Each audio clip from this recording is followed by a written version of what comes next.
Well, I'm not much of a co-pilot. I don't know where we're going tonight, so we'll just put it in gear. See where Yeah. we end up. All right. Well, hey, welcome back to yet another episode of Road Noise. We call them episodes, but they're just more like conversations. And hopefully, you feel like you're just hanging out with Dad and I as we reflect on these stories of mom and dad's ministry over the last 50 plus years. So we are last we chatted, Dad. We were maybe in a camp here in Michigan. Well, I'm Yes. curious to know where we're headed this week. Well, yeah, I don't know what time people are going to be listening to this, but it'll come out this Thursday. I know that. But towards the end of this month, we have a holiday coming up that everybody refers to as Halloween. And so we're not quite there yet, but I thought I'd like to share a story that took place around that time of year, many years back. You know, we could probably do a whole series on just weird places that I've done meetings at. And this probably would be right there in that series anyway. Halloween has a kind of a connotation with magic, but the truth of the matter is, magic doesn't really have anything to do with Halloween, and Halloween really doesn't have anything to do with magic, other than the fact that none other than a very famous magician died on Halloween, and that was none other than Harry Houdini. And probably because of that, Halloween and magic have kind of gone hand in hand with a lot of people anyway over the years. And that's a holiday that could be a great deal of controversy. But I know that a lot of churches try to do things around that time, the trunk or treat things and so forth. And that's kind of the situation that this story takes place. A church had contacted me. They wanted to have something fun for the kids. They didn't want anything spooky and scary. They wanted something fun, but also something that would have a gospel message. And so they contacted me, and hey, that's what I do. So it really wasn't any problem for me to put together a program for this particular church for this particular occasion.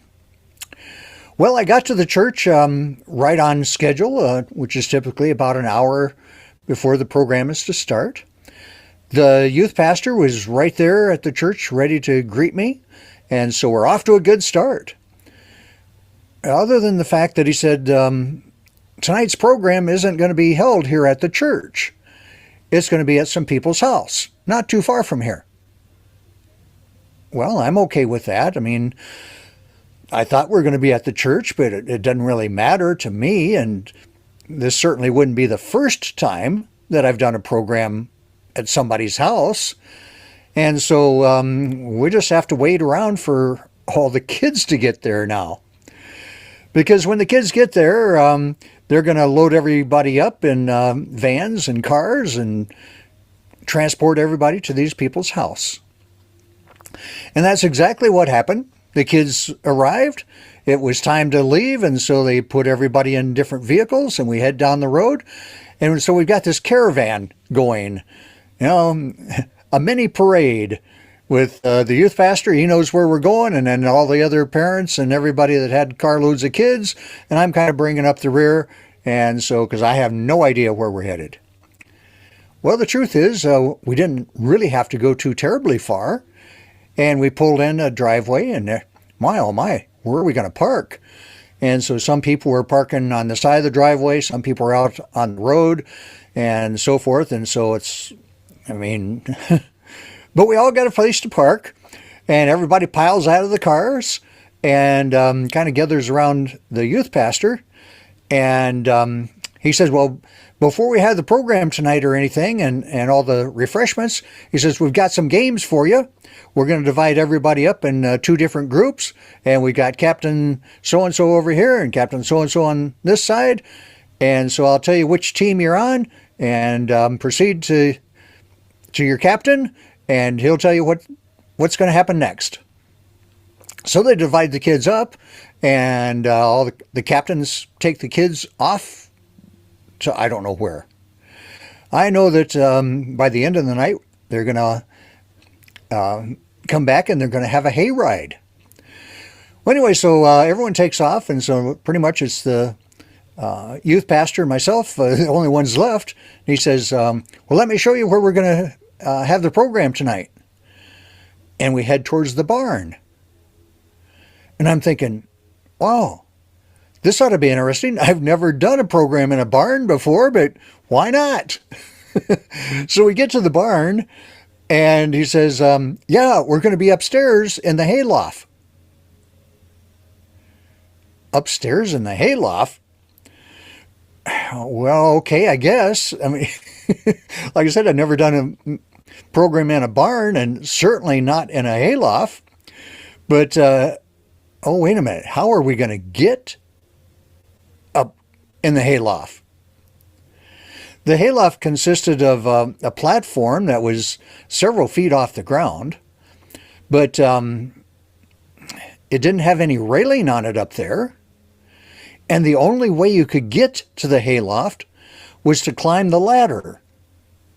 Now, the ladder is attached to the side of this barn. Somebody had just taken some 2x4s and nailed them to the studs on the side of the pole barn. And so you got to climb up on the side and then kind of jog over to your left to jump and get onto this platform, the hayloft. Well, I'm looking at that and I'm thinking, this isn't going to work. I mean, I've got all my equipment and everything. How am I supposed to climb this ladder that's attached to the side of a barn? You know, you got to hold on with at least one hand, which means I've got to carry stuff with the other hand. But sooner or later, the one hand that's holding on to the rungs of the ladder is going to have to let go so you can reach higher, and you're not going to let go with something else in the other hand. And so I'm thinking, this isn't going to work. Well, the youth pastor saw the predicament that we're in pretty quick, and he agreed that, no, this is not going to work, at least not going up the ladder.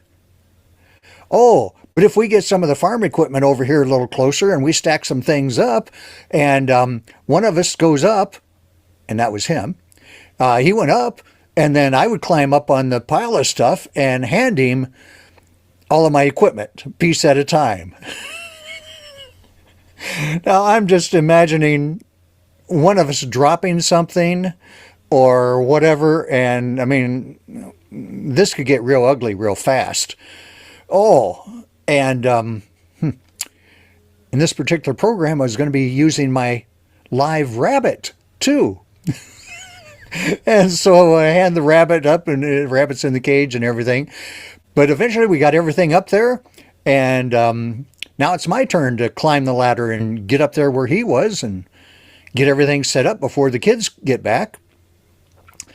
So I climbed the ladder, and as soon as my head got up there where I could see what was actually on this platform, the hayloft, I quickly identified another problem that I had not anticipated.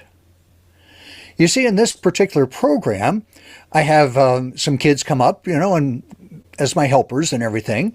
But in this particular program, I have the helper come up and have a seat. Well, every place I've always been, there's always been chairs. There's not one chair in this hayloft. I mean, it's just, oh, wait a minute. What would you expect to find in a hayloft? There was lots of hay. And fortunately for me, the hay was in bales. And so I'm thinking, all right, never done it this way before, but I can see where, yeah, this can work. Well, anyway, so I got a hay bale in position up there where I'm going to put all my magic stuff and everything. And the youth pastor, he grabbed a whole bunch of hay bales and started setting them around and making places for the kids to sit. So it kind of made an oval amphitheater type place. So by the time the kids got there, we had everything set up and we're ready. Well, it's really kind of interesting. Like I said, I've done programs in lots of different places over the years, but that was the first time that I'd ever shared the gospel in a hayloft. And as I thought about that afterwards, I thought, I hadn't planned to do it that way, but looking around, hey, bales of hay and so forth, what do we have here that we can put to use? And in this case, it was the hay bales that kind of saved the day. So with that in mind, as we approach Halloween, God can use just about anything available. Look around. Yeah, is there something that you can use to share the gospel? Whether it's a hay bale or something else. What Moses have? Moses had a rod. David had a sling. Joshua had a trumpet. Samson had the jawbone of a donkey. So I don't think it matters what we use. I think if we get a little creative and we look around and see what might be available, we might find ways that we can use that to share the gospel. So that particular night, I got to share the gospel with a whole bunch of kids in a hayloft. First and only time. That's it. Huh? No other time. Well, no other time. At least not yet. Not yet. Well, but a couple of thoughts are jumping out of me, like as you were telling the story. One is like this ability to just improvise and kind of roll with the punches, and that is clearly a theme. Like for those that know you and the ministry over the last several decades, just to be able to adapt to the situation. But to pick up on that point of just being able to use what's available in front of you. I mean, that is a key part of the work that you've done over the last 50 years, is to take something that's maybe just obscure or, someone might not think of it, beyond its initial use, and you adapt it. You find ways to make it interesting, to bring the gospel to life. And yeah, that's a great invitation for the rest of us to be able to just, look at our surroundings and see what might be available. Well, I tell you, it sure gets your creative juices flowing real fast in a situation like that. Absolutely. Yeah. Well, like I said, we're kind of coming up on Halloween, and I don't know, but did you ever wonder why skeletons are so calm? I have no idea. Nothing gets under their skin. Oh, well. This is true. Well, let's park it here, and we'll head down the road, go someplace else next week. That sounds good. I look forward to it.